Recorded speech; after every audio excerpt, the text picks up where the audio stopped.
welcome back, and holy fucking shit. It's been a while, guys. I've not been on the set of our Wonderful Booze reviews for a while here because I've been working my fucking ass off, and I feel bad that I've had to leave my man Painkiller in the dust to drink alone, like a true, proper alcoholic would.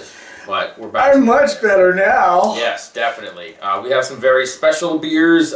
As I'm sure you guys can tell, normally when you buy beer at the liquor store, it does not come in fancy boxes and tins. And I thought I'd bring out the big guns for you for welcoming you back on the fucking sets. Yes. This is going to be incredible, guys. We got some beers from Norway. How do you pronounce this again? Nogne. Nogne. Yeah. What that means is naked island. Apparently the O, just that vowel sound O, stands for island. And I guess naked island refers to not a wonderful nude hippie beach like the kind I used to frequent back in my youth, but just an island without much vegetation on it.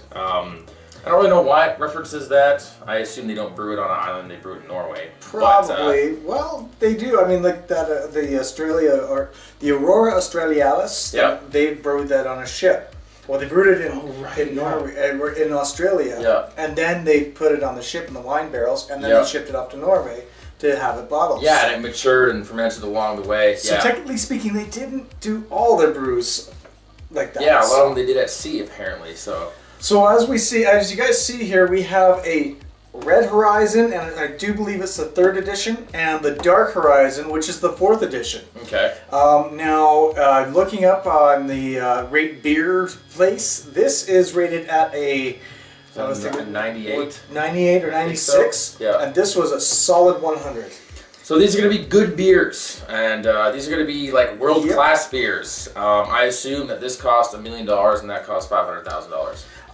Well, close. This was only $500,000, and this was $750. No, wait, no, okay. $750. I don't know. I'm broke. Clearly, because it's not every day that I see beer coming in a fancy triangular black box with writing and write-ups on it and tins and shit like this. This looks like some sort of like Japanese candy you get or something like that. Yep. Red Horizon, folks. This is gonna be fucking incredible. So you know what? I'm gonna let you have the first pick of which one you would like to do. Okay, here's I've already thought about this, and here's why I'm going to choose this. I'm going to choose this for the first because this is what percentage-wise is this? 12.5%. 12.5%. 12.5%. And this one is 16%, and we've only done one other 16% beer on the show, and it was one of the most disgusting things I've ever put in my entire mouth. Yep. Or ever put in my mouth in my entire life. I put the entire beer into my mouth. And then he took mine and put his entire beer in his mouth too. Yes. Fuck. Yeah, it was pretty hot. And he hated it. Yeah. Yeah, he wanted to puke it out. I did. So I don't know. It was bad news, but I say we bust out the Nogne Red Horizon 3rd edition. And I think this is Nogne.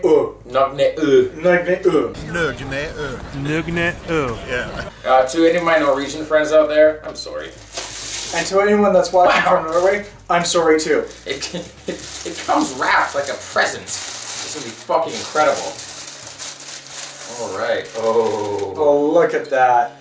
Nicely chilled. Oh, it's got one of those high quality labels that I always mention. It's gonna be. Okay, now let's talk a little bit about the beer itself. This is a beer brewed with sake yeast. And what were you saying before? It's a imperial ale, I do believe it was. Yeah. An imperial ale that was brewed with sake yeast, and it sounds like you're drooling. What we have tried to do here is try to get the optimum fruitiness out of the sake yeast. This beer was fermented for 10 weeks at low temperature with sake yeast number 9 to achieve that. This is going to be interesting. Yep. This is going to be very interesting. And they call it a Norwegian ale. Alright, Norwegian ale it is, brewed with sake yeast. Nogne. I've had a couple of other beers from this brewery, guys, and they are just always out of this world. So, well, like the one that tastes like Band-Aids. Oh God, I fucking hated that. I liked the Band-Aid beer. I hated the just because there was a beer that literally tasted like Band-Aids, guys. It's the peated, 100% peated beer, and a lot of people like it. And I just didn't like it because it was like bringing me back to my childhood of scraping myself, having the Band-Aid and the iodine on it, and just ugh. To this day, I still eat a lot of Band-Aids, so I didn't actually mind the flavor of that beer. So. I can see that. I can honestly see that. Yeah. So. Oh, you got the end bit. A little bit. You got a little bit of the end of it. Okay, so this beer is clearly an unfiltered beer. We can see some chunks floating around it. Oh, some beautiful chunks. A little bit cloudy. It looks to be kind of like reddy and swirly. And whenever I see a beer like this, it usually means I just spent a lot of money because I just got paid and I wanted to drink something very good. This was about $12. I'm not surprised. And I got this at the Willow Park Beer and Wine Store. Yeah. Well, let's take a smell, shall we? It does smell fruity. Kind of like a fruity, smoky. Do you remember that beer I was talking about? The Perfect Crime, out of the Advent Calendar. Vaguely. The 10% Perfect Crime. Yeah, the best. And I was so amazed the with one it. that you loved. Yeah. This is the smell. Interesting. It's got the similar smell. I'm not gonna say it is the smell. It's a similar smell. Yeah. Wow. Norwegian ale, sake yeast, Nogne. Time to drink. Time to drink. Cheers, fucko.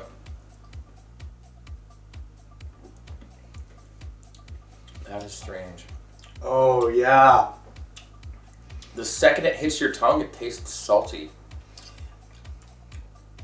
And then it leaves a different taste I've never tasted before.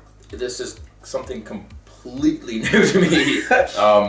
I'm not even really sure what to say to it. Again? Some more, yeah. It's got that fruit that the Perfect Crime had. And that's the taste I had. Yeah. But holy crap, it disappears. There is zero alcohol taste to it whatsoever. But it's very warming. It is very warming, yeah. but you don't have like the burn of the alcohol. Yeah.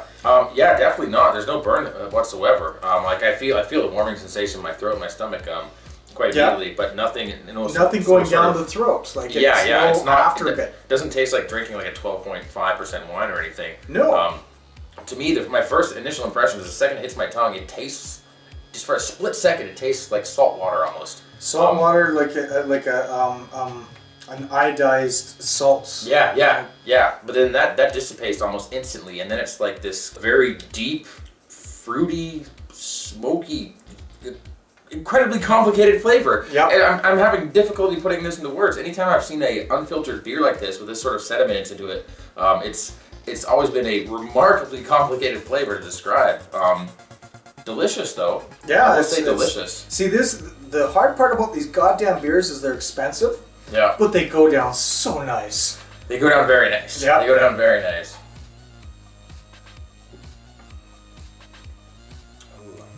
You can taste the wheat. You taste a little bit of the sake. Yeah. That's got the flavor in it. Yeah. It doesn't have a bite, like it dissipates. It's almost like berry, like blackberries or blueberries, like some sort of like dark berry fruit. It's got taste of that in it. And then it leaves you with a sort of a plasticky taste at the end. A little bit, yeah. Not bitter at all though. No. There's no bitterness, and the whole initial salt thing at the beginning is quite striking to me. It's not unpleasant, it's not disgusting, but I was just kind of like, so. Now the salty Scott that you had a salt flavor to it as well, but this one has more of a salty flavor to it. It's got very more, strange, very unique beer. It goes salty, sweet, and then nothing. Yeah. Absolutely nothing. Like you can't taste anything on your palate. You feel it in your breath. Like I can feel the alcohol in my breath, but that's it. As for whether or not I would buy this again or get drunk off of it, you can get drunk off this beer very easy. It goes down very smooth. Yep. The flavor is, it's easy to drink. I mean, it packs a punch. If you weren't expecting it, you'd be like, like if you're used to like Miller Lite or some bullshit like that, you might not like this. But clearly, as you can see by our set, we drink things that are a little higher flavored. I don't know what the fuck I'm saying. Have a little bit more of a we have more pizzazz, more refined palates than those common peasants out there drinking their natty and Miller Lite at their frat boy parties. But and whooping it up with some gorgeous women. Yeah. What the fuck are we doing? I know, man. Fuck this. Yeah, I'd buy this again. I'd easily get drunk off of it. Oh yeah. As far as like the score, like 1 out of 5 system, I would easily give this a 4. I might even give it like closer to a 5. This is something very special. It is. It's like, and they say, well, this one they don't say to share with a friend. This one they say to share with a friend. Yeah. So this one, I'm supposed to be drinking it by myself. You're supposed to be drinking it by yourself. It's mine. But I mean, it's just They did it again. Yeah. Like I can talk right after I said. Yeah. Yeah. Like, that's a 12.5% fucking beer right there. Exactly, and you don't even know it. It's got a watery taste afterwards. It almost does remind me of some sakes I've had, where like, I don't know if you guys ever drink rice wine, Japanese sake rice wine, but they are often very sweet, very boozy. Sometimes they smell like rubbing alcohol when you heat them up, but they taste like warm, melted, sugary butter. Yeah. And I know this isn't sake, but and I don't understand enough about yeast and that whole like production and cultivation of it and how it applies to brewing beer, because I don't brew beer, I just drink it. Yep. But and a lot of it. I can definitely see how the whole sake thing has influenced this beer and why they choose to put Japanese writing on the front, which I assume is Japanese for Nogne O, or it's probably Japanese for red horizon. Nogne. Nogne. I don't have like see, I was pronouncing it wrong in the beginning. I was saying Nogne, this Nogne. Nugget. Yeah, Nugget O. Nugget. Good old Norwegian Nugget O beer. Reminds me of Owen Hart. Weird. Nugget, You know what's really sad is that we're actually using Bud Light coasters. Well, you got the light, I got the regular. Oh, fuck me. God damn it. Because I'm special and you haven't been around, bastard. Makes sense. Makes sense. And look at the end of it. Like, there's... Yeah. As far as availability goes, this was what, It's still, you can get it. It's not limited. You still can get it. It's available. It's not limited edition. Was this the one that had there's low level of bottles out there still? Nope, this one had the high levels. Okay. They're still green. So you should be able to find this in like higher end liquor stores. If you guys are into beer, if you're a beer geek, fucking check it out. Fucking check it out. Go to Willow Park in Calgary or anywhere else. I saw it actually in Edmonton at Sherwood Park. Yeah. And fuck, I love that liquor store. Yeah. Can't say enough about that liquor store. Oh my god. This is one of the smoother, really high percentage beers I've probably ever had in my life. Yep. I would compare it to, like, smoothness wise, I compare it to something like Trappist Rochefort 10, where you don't taste the alcohol, you feel the warming effects, but you don't taste it. I get more of an alcohol flavor out of Trappist Fort. I can see that. This one, no. Like, this is very like low carbonation though. Yeah. Trappist is very high carbonation. That helps mask it, I guess. But, still really good. Yeah. But I think I would almost give this a score of 5 out of 5. In terms of like quality, in terms of what this beer delivers, complexity of flavor, ease of drinking, I think it deserves a perfect score. And anyone who tries it, you might not think it's the best beer you've ever had, but in those terms, in terms of like what went into this, the patience, the time, the brewing. Yeah, I'll give it 5 out of 5 for that. I would get drunk off of it. I would buy it again, and yes, I would give it a 5 out of 5 too. Like, this is just, it is very special, and it's very amazing. And these guys, like, I've been wanting to share this. Yeah, man. And I've been holding on to this. I'm like, I want to drink this. I want to drink this. I want to drink this. Get your fucking ass over here. I'm finally back. Fucking work. Well, I know, you and me both. So, well, that's that one. That's that one. Moving on to the next. I say we move on to the next. So we gonna need some glasses here. So we will need some glasses. So I don't know. Do you want to do this 2-parter, single episode? What are we doing? Shall we make them wait for the next one? Shall we make some wait for the next one? We could do that.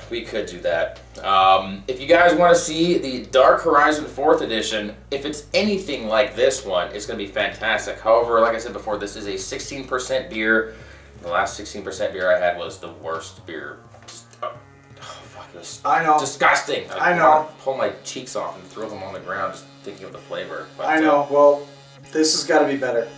It's got to be better. Okay, it's got to be better. That's right. Because I didn't like the stuff from Schmaltz Brewing as it was. Yeah. The 16% was the 16th anniversary edition of Hebrew, Schmaltz Brewing, and I didn't like Hebrew, and I didn't like the 16th anniversary edition one bit.